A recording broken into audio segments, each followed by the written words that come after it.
as the coronavirus spreads, we look at how New Englanders are preparing, including instructions on self-quarantine. Then when you get home, you want to get into a place where you're confined and be ready to be there by yourself without social contact for up to 2 weeks. From the New England News Collaborative, this is Next, how a government can enact and enforce a quarantine order. And many people are stocking up on food and supplies. But what about our neighbors living paycheck to paycheck who may already be struggling to feed themselves? We have folks who are working multiple jobs. We have folks who are currently experiencing homelessness. Plus, after the only black woman in Vermont's House of Representatives was targeted by a white nationalist, that sparked a legal debate over racial harassment and free speech. For 2 years, we lived in my husband's childhood home, feeling unsafe. It's Next. Next is produced at Connecticut Public Radio and is powered by the New England News Collaborative, 10 public media companies coming together to tell the story of a changing region, with support from the Corporation for Public Broadcasting. I'm Morgan Springer. Thanks for joining us. Coronavirus is on our minds right now as the pandemic continues to spread around the world and the U.S. So that's where we're going to start the show today. A growing number of people in New England are taking matters into their own hands and self-quarantining, staying at home as a precaution.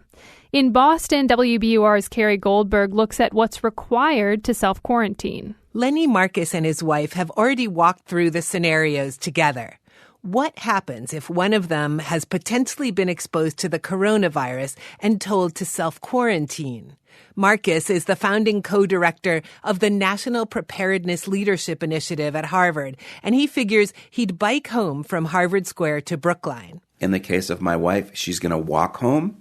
And then when you get home, you want to get into a place where you're confined and be ready to be there by yourself without social contact for up to 2 weeks. In his house, Marcus says there's a family room with a bathroom, so he and his wife figure whoever is exposed to the coronavirus could hole up in there, watch TV, and have food delivered to the door. Discussing these plans can help not just pragmatically, but emotionally, he says. Because once your mind knows that there's something to do and you start doing it, you actually calm down. With little testing available for the virus, self-isolation is a precaution for some people who've traveled to high-risk countries. Dr. Rochelle Walensky of Massachusetts General Hospital thinks that's a good idea. She's the hospital's chief of infectious diseases. Self-isolation is not fun, Walensky says, but it's doable. What we're really asking you to do is stay in your bedroom, stay in a sort of small area that won't infect other people, use your own towels, clean your surfaces, use your own bathroom, really just be careful. If there are visitors, it's the person who's self-isolating who should wear a mask, not the visitors, Walensky says. If you want to have the pizza delivered, have the pizza delivered and leave the 20 under the door and then pick up your pizza. Like those things I think are really reasonably okay.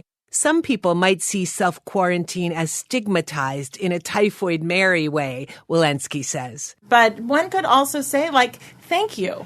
This is like a total pain in the neck. It's really hard. It's really isolating, literally. And thank you, because what you're doing is trying to protect me.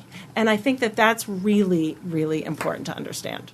And could become even more important to understand if the number of Massachusetts residents in self-quarantine grows in the coming weeks. For the New England News Collaborative, I'm Carrie Goldberg. So what if a quarantine isn't a choice, but is required by the government? We asked Wendy Parmet. She's director of the Center for Health Policy and Law at Northeastern University, and she says the process for quarantine depends on the state. But in general, the state needs to have a strong public health reason. And she says the quarantine itself has to be reasonable. In other words, the state, at least ideally, should not impose a quarantine unless it's really necessary, unless it can't achieve the same public health benefit through a less restrictive means. Okay, then, but who decides what's necessary? Parmet says that's generally the role of the State Board of Health or local health departments, depending on where you live. And the federal government can get involved, too.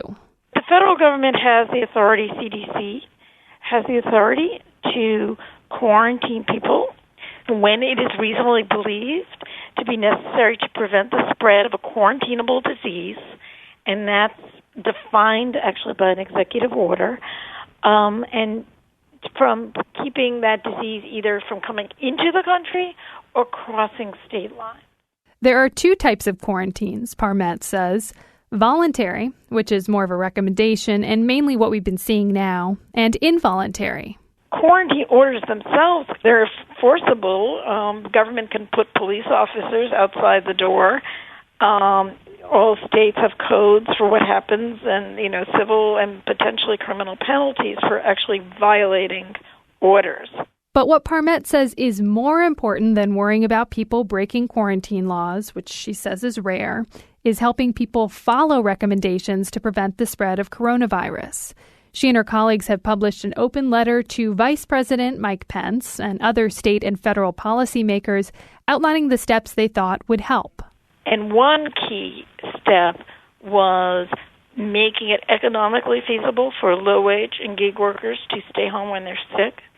Sick pay, unemployment compensation, some form of economic relief for the many people in our society who don't have access to sick pay, who can't telecommute and work from home the way that many, professional workers can. Without that, Parmet says some people could be in a difficult spot, forced to choose between a quarantine for the public good or not paying the rent or getting fired. So far, President Donald Trump has called on Congress to enact a payroll tax cut and says he'll consider other relief for workers and businesses.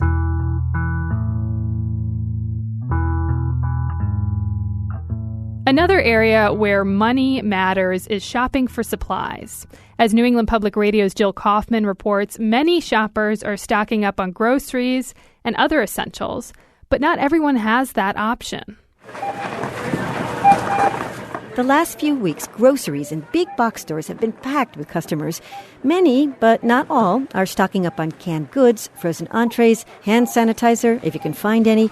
On an unusually balmy night this week, Lily Ruderman and Josh Garcia, who live in Holyoke, Massachusetts, were shopping. I'm doing it to appease my mother because she is stocking up, and I hope she doesn't mind me saying that. And also, we just want to have everything we need. We follow the stats pretty well. The information is worrisome, but it's not, scaring us too badly. In their basket, rice, other non-perishables, stuff for the freezer. Make a list of, you can start with your pantry. A decade ago, Kathy Harrison wrote, Just in Case, How to Be Self-Sufficient When the Unexpected Happens. And then add toiletries, sanitation, the things that we have all the time that would be really hard to do without. When Harrison wrote about preparedness, she was raising small children, including foster kids, in rural Cummington. There were a lot of power outages, and in an ice storm, you needed a chainsaw and a tractor to get to a doctor. Could she provide hydration for a sick kid at home? Yes, if she were prepared. But stocking up is not an option for many people with low or no income. Stacy Dean is at the Center on Budget and Policy Priorities in Washington, D.C. She says federal food assistance or SNAP benefits are wide-reaching, but they're limited. So the notion that folks have extra space in their budget to fill the shelves in case of either a bad storm or a quarantine is just not something that people in poverty experience. And SNAP benefits arrive on a calendar once a month. If the storm or the pandemic hits at the wrong time, you may not have anything available to purchase food. You may be in that last week where you're counting on food banks or stretching meals to get through the week. The federal government does have guidelines for providing more food aid in disasters, and some members of Congress are trying to temporarily increase benefits. And those food pantries, they're also preparing for a coronavirus outbreak. We offer free meals, so each of the days that we're open, we have a breakfast bar, a delicious and very nutritious... Lev Ben Ezra is the executive director of the Amherst Survival Center, and she says many people are already navigating food instability. We have folks who are farmers, we have folks who are working multiple jobs, we have parents, we have senior citizens, we have folks who are currently experiencing homelessness. Emergencies place a disproportionate impact on people with the least resources, Ben Ezra says. The center's basic readiness plan for now is to deliver food to people, bring it out to the parking lot if needed. But the situation is changing daily. And so can we really be prepared? Can we know exactly what action steps are going to be needed 3 days from now, a week from now, 6 weeks from now? No. Can we be prepared in the sense that we know what resources we can pull from, that we're thinking about these things? Yes. The Amherst Survival Center gets a lot of food from the Food Bank of Western Massachusetts, which serves on average 90,000 individuals a month through pantries and shelters around the region. In an email, they say they're working with FEMA and national volunteer organizations who are experienced in helping out in other kinds of disasters. If you're out there shopping, Kathy Harrison suggests if you can, do what she's doing. Throw a package of diapers in your cart. And then if I can drop those diapers off at the food pantry, because they're $18 a box, and that's $18 that family has to spend on spaghetti sauce and pasta, Parmesan cheese, and some powdered milk. Getting ready for coronavirus is about more than what you're stocking up on, Harrison says. Your community may get smaller for a time, and whether you live in an apartment building or a house, she says, get to know your neighbors. For the New England News Collaborative, I'm Jill Kaufman. Maine was the last New England state to have a presumptive case of COVID-19. Maine Public Radio's Robbie Feinberg reports that schools around the state had already begun stepping up their hygiene and emergency practices. Before snack time inside Charlie Courier's first grade classroom at South Elementary School in Rockland, students line up behind a sink and wash their hands one by one. A self-described germaphobe, Courier says she's prioritized instruction in hygiene, particularly at this young age. In fact, she even teaches a whole mini lesson on it in the fall.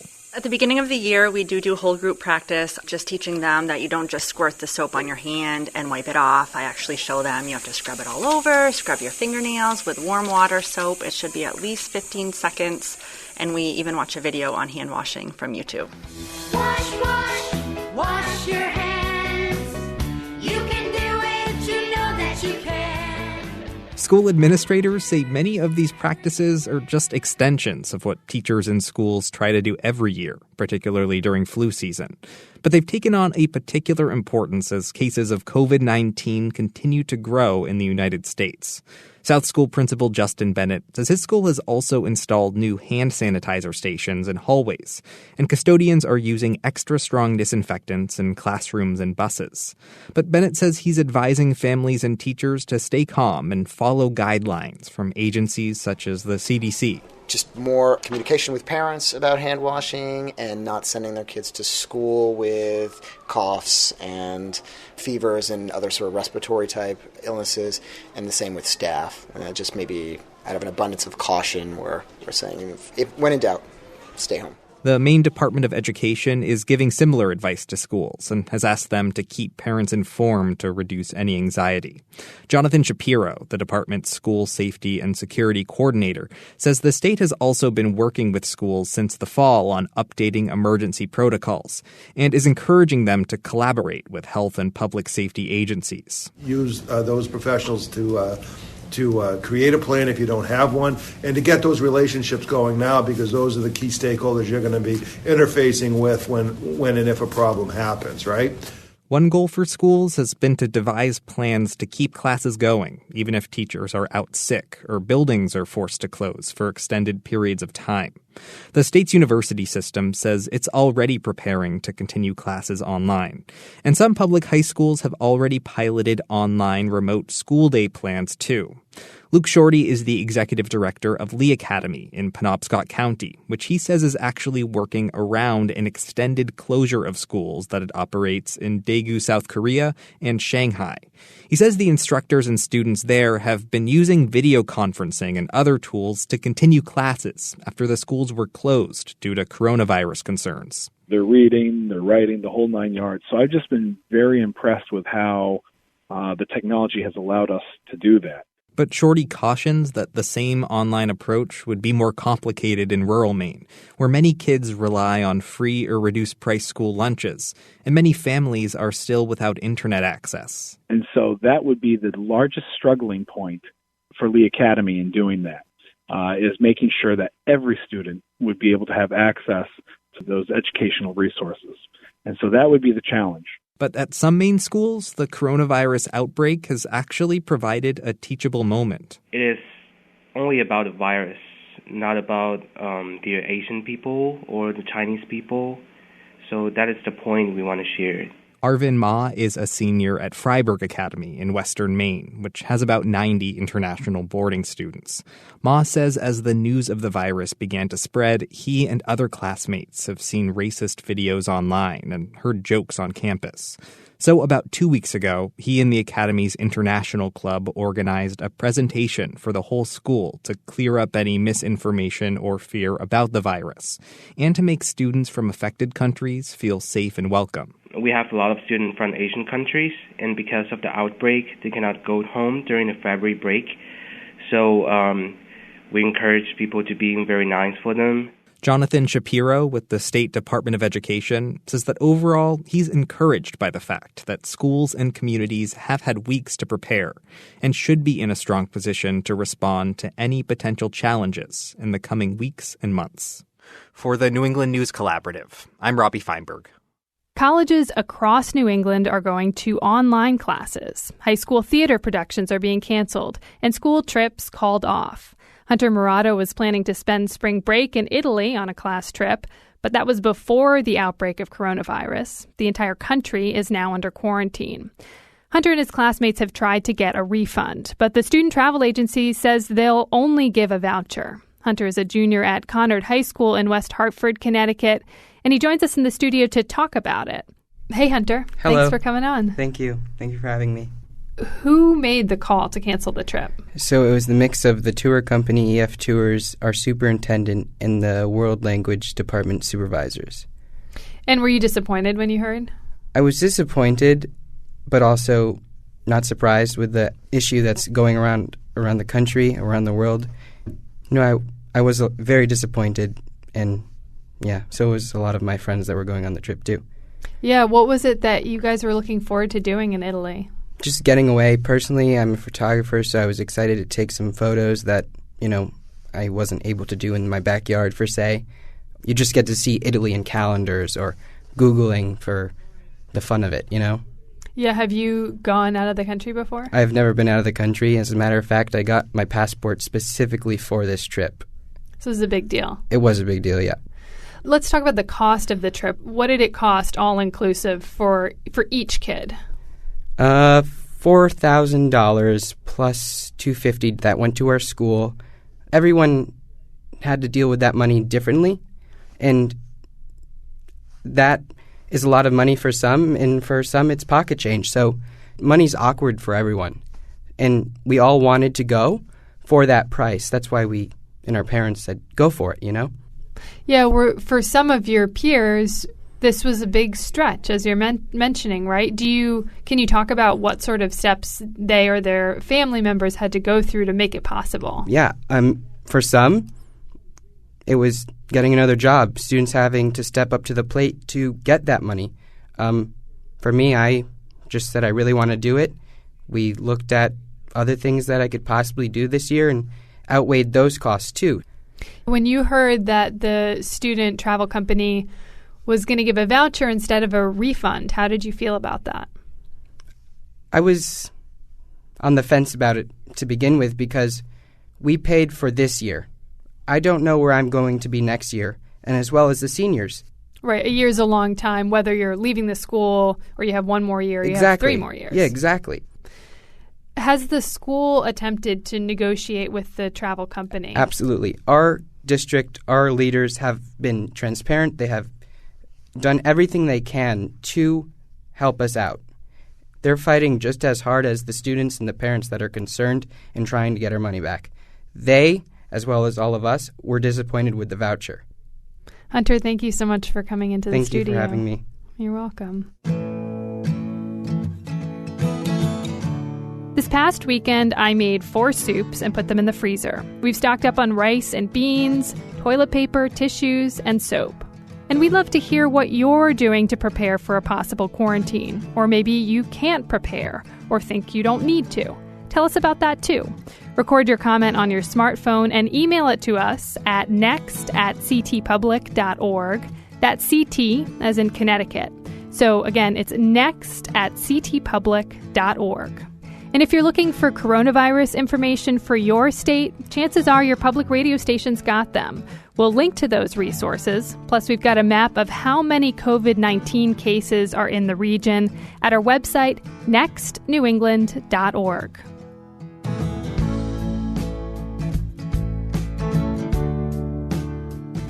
Coming up, after the only black female lawmaker in Vermont State House is targeted by a white nationalist, the debate over racial harassment and free speech heats up. It's next. Next is made possible in part by our founding supporters who believe in the power of collaborative news coverage, including the Common Sense Fund, supporting the New England News Collaborative and its coverage of climate change and the evolving clean energy economy. Support also comes from Douglas Stone and Mary Schwab Stone through the Smart Family Foundation of New York. Welcome back. I'm Morgan Springer. It's been more than a year since the only female African-American representative in Vermont State House stepped down. Kaya Morris resigned after becoming the target of a white nationalist who lives in her district. She was the second black woman ever to be elected to the legislature in Vermont. Vermont Public Radio and the investigative online newspaper VT Digger have teamed up to look at what happened. And a warning. Some of the reporting you're about to hear is disturbing and includes racist comments from the white nationalist. VPR reporter Peter Hirschfeld has the story. At the Congregation Bethel Synagogue in Bennington, Attorney General T.J. Donovan steps up to a podium. It's January 14th, 2019, and his office has been investigating alleged racist attacks against State Representative Kaya Morris. As Donovan looks across the room, he acknowledges many of the state's leaders. Curtis Reed, the Executive Director of the Vermont Partnership for Fairness and Diversity, is here. We have many state legislators with us today. Senator Dick Sears is here with us. Senator, thank you for being Many in the room had been calling on Donovan to deliver justice for Morris in the form of criminal charges against avowed white nationalist Max Misch. Misch had targeted Morris with racist language on social media. Why Morris? Well, until a few months before this press conference, she'd been the only African-American woman serving in the Vermont legislature. Months after this press conference, Max Misch shared his views on race with me. I believe white people are the best. I believe that white people have made everything for everyone. The automobile, the aeroplane, indoor plumbing. Yes, white people are the best. Misch says he did use Twitter, Facebook, and Instagram to target Morris online. And at this press conference today, Morris says those comments deeply affected her family. For 2 years, we lived in my husband's childhood home, feeling unsafe. Never sleeping peacefully because we had to be vigilant. So this press conference is a big moment for T.J. Donovan. He's an ambitious young Democrat who's expressed interest in running for governor. Donovan says he understands why Kaya Morris was so fearful, says he understands why Max Misch's racist speech made her feel so unsafe. Kaya Morris was a victim of racial harassment. Relatively few Vermonters have had any of these experiences, and very few have had any of these experiences in a context of vicious racial harassment. But Donovan goes on to say this vicious racial harassment is not a crime. Speech is protected even when it's offensive, hurtful, and demeaning. Speech must be protected, Donovan says, even when it causes a black lawmaker to cut short a political career. The court tells us that where speech involves public officials or matters of public concern, the First Amendment tolerates a great deal of speech that is hateful and offensive. In regards to the threats against Kaya Morris, I find the statements presented to us in this matter, while racist, insulting, and degrading, are not subject to prosecution. VPR and VT Digger have obtained the full investigative file at the AG's office.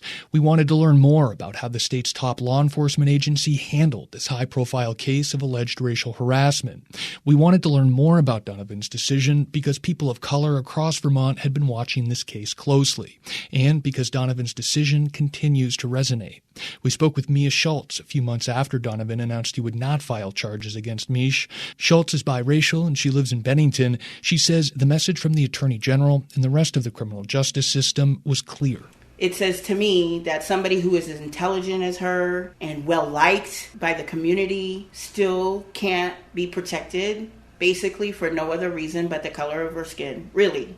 So when she's not being protected the way that I know that if it were somebody else would have been protected, then you know you're not safe. I can't possibly be safe. So that's the message that the police department sent me and TJ Donovan sent us, that we don't matter and that we're not protected. There's no question that Max Mish targeted Kaya Morris with racist speech. That's a matter of public record at this point. Where the controversy arises is here. Did Mish's behavior fall within the bounds of constitutionally protected free speech, or did his tweets and his taunts cross a line into criminal harassment, or violate Vermont's threatening law? Donovan continues to defend his decision not to bring charges against Mish. His ruling, however, shook a fault line that reverberated well beyond the Green Mountain State. On the African Diaspora News Channel, an online news network out of Texas, its founder, Philip Scott, had this to say in a video on YouTube. So black people aren't safe in the state of Vermont when your attorney general, the top law enforcement guy, states that you can be harassed, threatened, and terrorized by a white supremacist, and he is okay with it because it's freedom of speech. Black people are not safe in Vermont knowing that guy is the attorney general of that state. Our reporting on this case has raised as many questions as answers, one of which I posed to TJ Donovan last summer. We have a law that recognizes speech, right? But a lot of people are feeling like that law does not recognize the harm that is inflicted by that speech. Yep. So, is there a need for some kind of statutory intervention to address that side of the equation? That is the question that we're all struggling with. It's a question that racial justice leaders, including Kaya Morris herself, are still trying to provide answers to nearly a year and a half after her decision to resign. What to do with the speech is to acknowledge that it is a part of a system of terrorism. It is part of a system of attempted subjugation. It is attempted silence. It is the denial of humanity. And so from that, there can be harms. Harms that we'd learn much more about as we continued our reporting.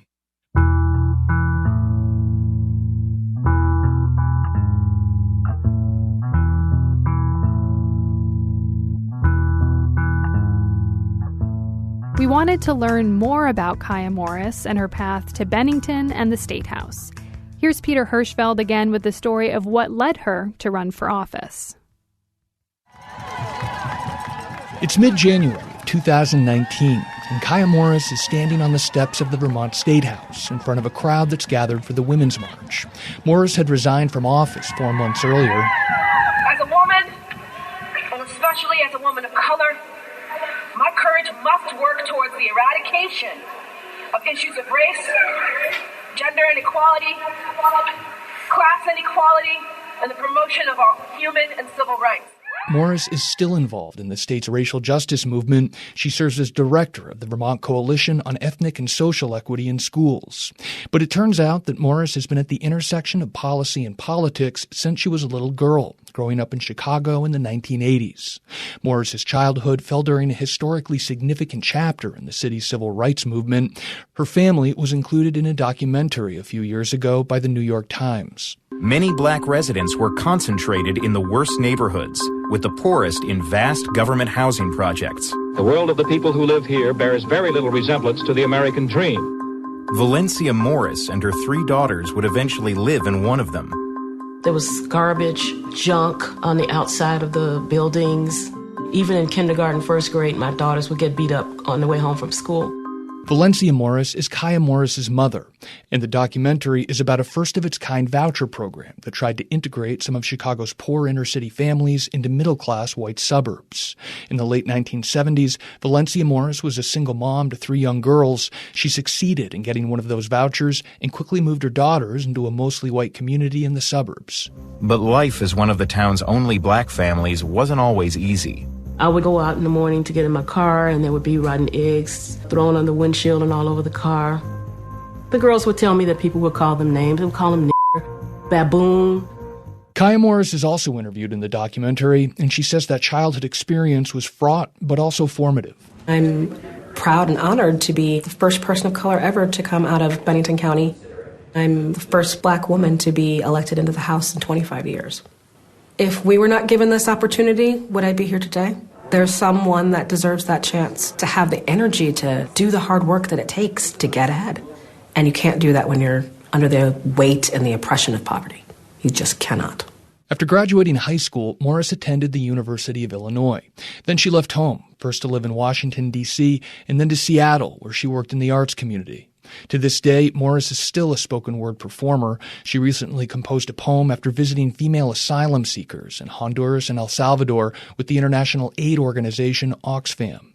After living in Seattle, Morris moved back to Chicago and finished her college degree. She ended up getting what she says was a great job with an online travel company until the recession hit and she lost her job in a round of company layoffs. And so I started just traveling and looking around and had some friends out this way, came out to visit and fell in love. Fell in love with Bennington, which reminded her of the bucolic wilderness she'd grown fond of in Seattle. Morris, who lives in Bennington with her husband, James Lawton, and their young son, wasn't too put off by the lack of diversity in her new hometown. I know what it's like to be a person of color in a place where you feel like you're one of the only ones. But she says it took some getting used to. When I first moved here, I was kind of struck by how I wasn't confused by it, but I remember being struck by how few persons of color that I actually saw on the streets or in town. I remember walking into a cafe and having this distinct moment where there were 2 black gentlemen at different tables, and I was like, oh my gosh, it's like a convention. We're all getting together. Over time, Morris says she began to sense that African Americans were having trouble weaving themselves into the social fabric of Bennington, herself included. In 2013, she attended a leadership program in Washington, D.C. Morris says a mentor at that program told her she looked sullen and despondent when she talked about her professional life. When she talked about her volunteer work in the community, though, there's a difference. You change. You know, you stand taller. There's a palatable excitement and passion. Have you ever considered running for office? Morris had not, but the idea stuck. My name is Kaya Morris, and I'm running for state representative in District 22. And I want to thank you for being a part of this conversation. That's Morris in a campaign video in 2014 during her first run for the legislature. As a wife, a working mother, and an aunt, I understand fully the challenges the average American family in Bennington faces. Morris, who is 37 at the time, is wearing a purple blouse and a white pearl necklace. She smiles broadly into the camera and hits the kinds of notes you'd expect from any local candidate seeking votes in a working-class town like Bennington. I'm running because I love our community. I love the strength of spirit of our residents. I love the generosity of our community members. And I love our rich history. Morris got less than 30% of the vote, but it was enough to win her one of the district's 2 seats in the House of Representatives. I think this community was pretty excited to have her as our representative, so most people I know anyway were excited to vote for her. That's Donald Campbell, who now serves as chairman of the Bennington Select Board. Why do you think folks were excited to vote for her? I don't know. She had an upbeat attitude. She was working on some kind of edgy stuff. She was thinking about different ways of some of the stuff that's important to me, inclusivity, and trying to figure out how we can make sure everybody feels welcome. Soon after winning that first race for the Vermont House, though, Morris's high profile would bring her into the view of fellow Bennington resident Max Misch. And Misch quickly decided he didn't like the fact that a black woman represented this mostly white community. For the New England News Collaborative, I'm Peter Hirschfeld. You can hear the rest of this series, Breakdown in Bennington. We'll have a link at our website, nextnewengland.org. That series is a collaboration between Vermont Public Radio and VT Digger. After the break, 3 comedians from Massachusetts tap into their experiences as Portuguese Americans. It's next. Next is made possible in part by our founding supporters who believe in the power of collaborative news coverage, including the John Merck Fund, supporting the New England News Collaborative and its coverage of climate and clean energy. We're going to wrap up the show today with an episode of the podcast Mosaic from the Public's Radio. Mosaic is about the American immigrant experience in Rhode Island and the South Shore of Massachusetts. This episode was hosted by Ana Gonzalez and Alex Nunes, and we'll let them take it from here. All right, so 6 or 7 years ago, my Uncle Joe sends around this email to my whole family, and in it he says, you guys got to check out this video. Get off my grass! And this one was called Portuguese People Say. And I bet it was extra funny for you, right? Because you're Portuguese. I am. It's after 10 o'clock. So the video my uncle sent around was this montage of different skits. A few had Portuguese people driving in cars and getting into arguments. Okay, yeah, go. Put your blink on. I don't see your blink. Then there were Portuguese people ordering at drive-thrus. That was my personal favorite. E large potato french fry, e chicken McNugget. Hi, yes. Can I have a large diet black soda with white ice, please? And I thought this video was hilarious, like really spot on. The accents, the outfits, the guys in a few skits were dressed up like my grandma. You hungry? Want to eat something? So skinny. So you come to find out that the guys behind the video are called the Portuguese Kids, which is a comedy group from Fall River, Massachusetts. Just a quick ride from our studios in Providence. Yeah, and they've built like this crazy career out of being Portuguese comedians, like doing that as their main thing, making these videos, traveling around, doing all these live shows. Right. And in this episode of Mosaic, we set out to find out who these guys are, how they wind up doing what they're doing, and why they like dressing up like Portuguese grandmas.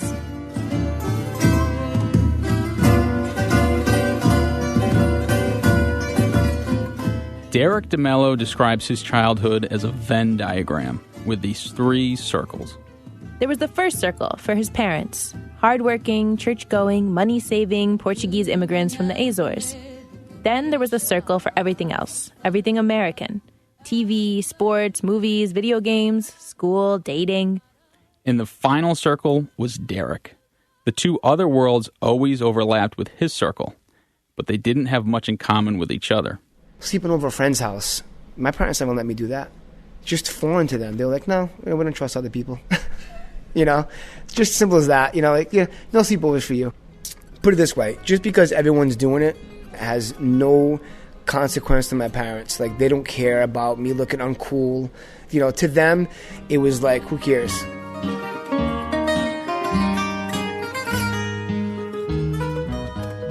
American families ate pizza and Chinese food. Derek's family ate caldo soup and bifana pork sandwiches. Then there was the pop culture all around Derek. Right, kids on TV shows talked to their parents about their feelings. And families did group hugs at the end of each episode. Think Seventh Heaven.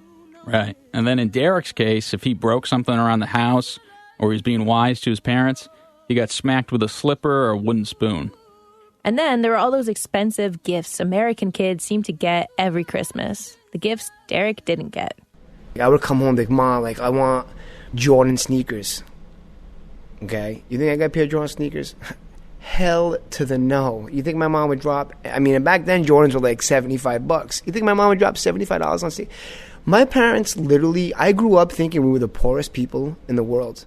Eventually, that Portuguese thrift would give Derek some of his best material. Hey all, it's Derek with Tech Talk, and today we're unboxing the new iPhone 10, and I am super pumped. We got the silver 256 gigabyte unit here. Oh, what are you doing? Oh, hey, Dad, I'm just doing my Tech Talk video. Where'd you get the money for this? Dad, I...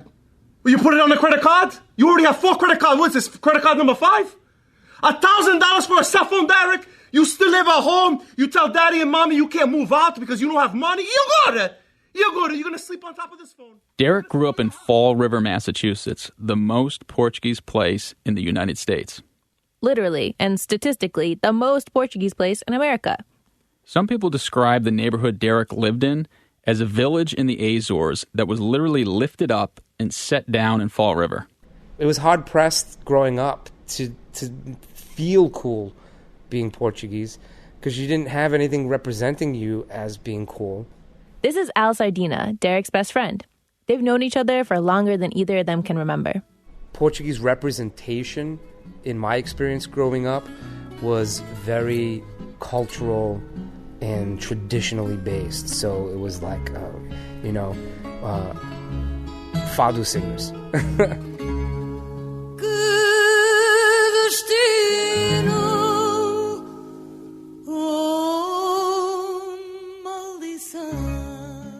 Growing up, Al and Derek don't really have these visible Portuguese celebrities or public people to look up to. But at the same time, they really felt like they were performers. Yeah, they were. So Al was always good with a quick one-liner, and he loved entertaining his family. I used to mimic my grandmother a lot. Time to make some soup.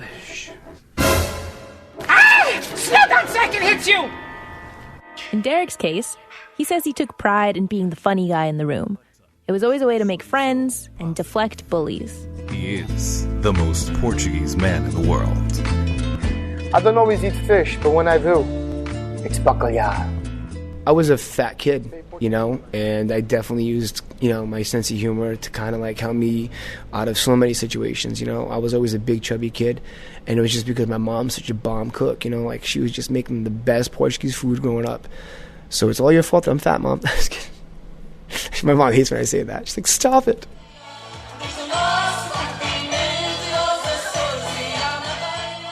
So Derek and Al are these irreverent kids. They see humor everywhere growing up. They're jokesters. They poke fun at their families. And when they get to high school, they become really inseparable friends, and they start to dabble in comedy really as an art form.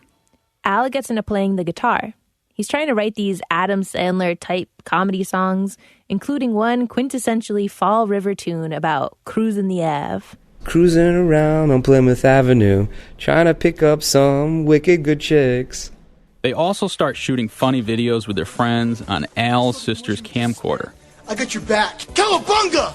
And when they graduate from high school, they both enroll at Bristol Community College, and they start taking video production classes. At BCC, they meet this professor who runs the local public access station based at the school, and he asks them if they want a spot on TV. Their best friend, Brian Martins, picks up the story from here. Derek and Al came back. We're like, hey, we have an opportunity to jump on public access. You guys want to make these videos and make it for them? And we were like, yeah, we've been doing this forever. Let's try it out. And, they were bad. They say dancing is a sport. I dare you say that to my face. You making fun of me, son? Are you making fun of me, son? Because I don't take lightly to that type of crap in my classroom, all right? I'm the boss in this room. So Derek sent me some of the videos. Some of the videos, yeah. There's one of you being a dance instructor. Oh, my God. Yeah. I dance. Therefore, dance. A little embarrassing now, but you gotta start somewhere. Yeah, true. So they called their show Ludicrous Speed, a reference to the movie Spaceballs. The stories weren't really scripted. There were a lot of inside jokes there and some pretty crude stuff. Yeah, one skit was called You're in Trouble. That was mostly about pee. But they also started doing some bits about growing up as the children of Portuguese immigrants. Once in a while, we would throw in these pieces called Portuguese Americana, which were probably our most popular. We would show, for example, a car accident sketch that was based on something that happened to me, and what happens when an American family how they would deal with this car accident, where the dad was very, thoughtful and thinking about the son's good health and making sure he was okay. Oh my God, is that my Celica? Yeah, I'm really sorry that it was an accident. That deer came out and I lost control. Son, are you okay? Yeah, I'm fine, but the car, it's wrecked. Shh, son, that car's only worth $3,000. You're worth more to me than that, son. Then showing the Portuguese version, which happened with my dad, where, he was like, I paid all this money for the car. Were you not paying attention? Were you playing with the radio? Like, it was my fault and not the fact that, I hit a deer on the highway. I crashed your car. Oh my God! Oh Jesus Christ! Why you do this for me, Pa? Why you do this for me? Oh, your daddy's gonna have a heart attack. Oh, shit! You're not having a heart attack. Be quiet, please. They weren't on air for long when the show started getting kind of big for public access. Yeah, the guys would go around town in Fall River, and people would actually come up to them and say stuff like, "Hey, we love Portuguese Americana." But then something got in the way. About a year and a half in, we got into what we call, and I'm putting quotes in the air, season 2 of this TV show, Ludicrous Speed. And we were, I think across the board, we were all kind of getting this sort of pressure from our significant others at the time. Like, all of the girls across the board were like, what's the end game here? Like, what's the point of this? It's public access. Okay, big deal. Like, what's the point? Their girlfriends wanted them to get serious jobs. Yeah, so the pressure mounted. And then Derek sat everyone down for this serious talk. I remember being in Derek's, in his bedroom, in his mom's basement. And he's like, guys, we're not going to keep, this is going to end. We're not going to do Ludicrous Speed anymore. This is going to be the end. And that was it. The guys aired what they'd recorded already, and then they moved on.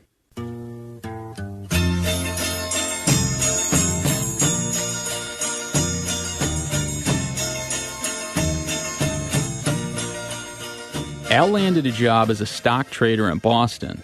It was a shot at something stable, a job he could do for years. And I hated it. I didn't care about other people's money. I didn't care about investments. It just wasn't my game. But he started making friends in Boston. And then one day, Al was hanging out in the north end of the city when he found out about a place called Improv Asylum. It was a comedy theater where you could also take classes. He told Derek about it, and then they started looking into it. That kind of rekindled this idea of us being this group. And it wasn't going to be Ludicrous Speed anymore. It wasn't going to be, filming things in our basement and putting it up on public access. But it was this opportunity to do it on a more professional level. They had to practice, script scenes, build sets. It was a lot of work. But they wanted to make jobs out of being live comedy performers. So they put in the time. In October 2004, Al, Derek, Brian, and some other friends were ready to stage their first show. Mom, Dad, as you know, Jenny and I have been going out for quite a long time now. Yeah. She's no Portuguese. But she's a nice girl. That night, Al and his friends did a mix of goofball comedy with some observational stuff, too. They also decided to add in some Portuguese Americana-style skits. And that was what got the biggest laughs. Later, they decided their best work and their best shot at a viable business was to focus exclusively on Portuguese comedy. So they did. And they took a new name, the Portuguese Kids. When I was a little boy, my vovó never bought me toys. She had some popsicles she gave to me and told me to play with my shirties. My shirties, I want to 15 years on, this is their full-time job. Al, Derek, and Brian split their time 50-50 between Fall River and traveling to shows at theaters and Portuguese clubs around the U.S., in Canada, and even to Australia and Portugal. Wherever there are Portuguese people, they go. Where the hell have you been? Tell me. We ran a little bit late, Jesus. Don't give me your attitude, okay? What time did your father ask you to come home today? Are we really going to do this right now, Daddy? What time? 10 o'clock. 10 o'clock. And what time is it now? It's midnight. Midnight o'clock. Wow. Al, Derek, and Brian say all of their parents have seen their shows. Their mothers are known to sit together in the front row and talk endlessly to each other throughout the performance. I like the one they singing I'm Portuguese and I know it. That sketch. I like that one. That's Derek's mom, Anna. She's talking about her favorite Portuguese Kids video. Can you sing it? No, I don't know how to sing that. No, like that. I think you know it. I know, of course. Yeah. I'm Portuguese and I know it. That's all I know. I work a lot. Yeah, I work second shift, 7 days a week. I own a single family house and 3 rental properties. I got money in the bank, but I'm never gonna show it. I'm Portuguese and I know it. That's the Portuguese Kids, featured on the podcast Mosaic from the Public's Radio. You can catch the show at thepublicsradio.org.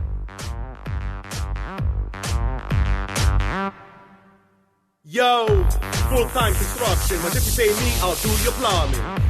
Got a rip in your jeans? Just call Vaughn, she'll fix that scene. Yeah. And that's a wrap on our show this week. You can find us wherever you get your podcasts. Just search Next New England.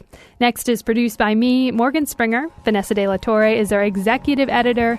The executive producer is Katie Tolarski.